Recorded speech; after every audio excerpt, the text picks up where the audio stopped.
প্রতিযোগিতা এড়িয়ে বিদায়ী সরকার ৩১ নবায়নযোগ্য বিদ্যুৎ কেন্দ্রের প্রাথমিক অনুমোদন দিয়েছিল।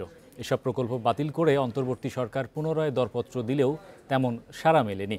এজন্য উন্মুক্ত দরপত্রের পদ্ধতি আরও সহজ ও স্বচ্ছ করার তাগিদ দিয়েছেন গবেষকরা। রাজধানীর গুলশানে সিপিডির মতবিনিময়ে তারা বলেন, বিনিয়োগ শুরু হওয়া প্রকল্পগুলো বাস্তবায়নের সুযোগ দেওয়া উচিত। ২০৩০ সালের মধ্যে বাংলাদেশ সৌর বায়ুর মতো নবায়নযোগ্য জ্বালানি থেকে চাহিদার ২০% বিদ্যুৎ উৎপাদনের লক্ষ্য ঠিক করেছে, যা ২০৪০ সাল নাগাদ বেড়ে হবে ৩০%। জলবায়ু পরিবর্তনের অভিঘাত ও জ্বালানি আমদানির চাপ বিবেচনায় এসব লক্ষ্য নেওয়া হয়েছে। কিন্তু গবেষকরা বলছেন, নবায়নযোগ্য বিদ্যুৎ অবকাঠামো নির্মাণে এদেশে বিনিয়োগের নীতি তুলনামূলক জটিল, সময় ও খরচও লাগে বেশি।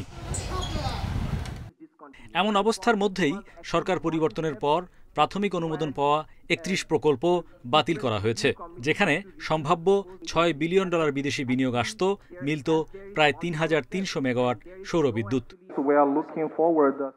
নবায়নযোগ্য বিদ্যুতে ২০ থেকে ২৫ বছরের জন্য বিনিয়োগ করা হয়। হঠাৎ করে বিদ্যুতের দর পরিবর্তনের তাগিদ দেওয়া হচ্ছে। এতে চীনা বিনিয়োগকারীরা সমস্যায় পড়বেন, যেখানে সহায়ক পরিবেশ পেলে এদেশে সৌর বিদ্যুতে আরও বিনিয়োগ আসবে। গবেষকরা বলছেন, প্রতিযোগিতাহীন ডিপিএম পদ্ধতি বাতিল ইতিবাচক সিদ্ধান্ত।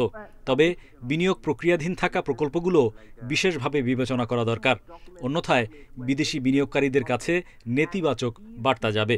এলওআই এর ব্যাপারে একটি রিভিউ কমিটি করে সহানুভূতির সাথে যেগুলোকে নেওয়া যায় দ্রুত নেওয়া, যেগুলোর বোর্ড পরিবর্তন দরকার সেগুলোকে বোর্ড পরিবর্তনের জন্য সাজেশন দেওয়া, এবং সেই ভিত্তিতে একটা পজিটিভ ভাইব বিনিয়োগকারীদের কাছে দিলে অন্য যে ওপেন টেন্ডার প্রসেসে যে এখন আমরা টেন্ডার পাচ্ছি না, তার একটা বড় কারণ হচ্ছে বিনিয়োগকারীরা অলরেডি একটা দ্বিধার মধ্যে পড়ে গেছে।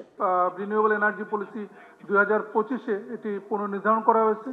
সো ২০৩০ সালের মধ্যে 20% রিনিউয়েবল এনার্জি থেকে অর্জন, এটা হয়তো চেষ্টা করা যেতে পারে, এবং চেষ্টা করলে এটা অর্জন সম্ভব হতে পারে। কিন্তু সম্ভব হবে তখনই যখন এক্ষেত্রে আমরা বাধাগুলি দূর করতে পারব।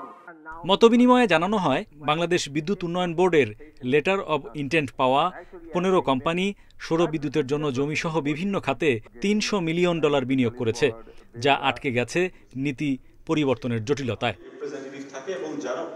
Hari Saha, independent news, Dhaka.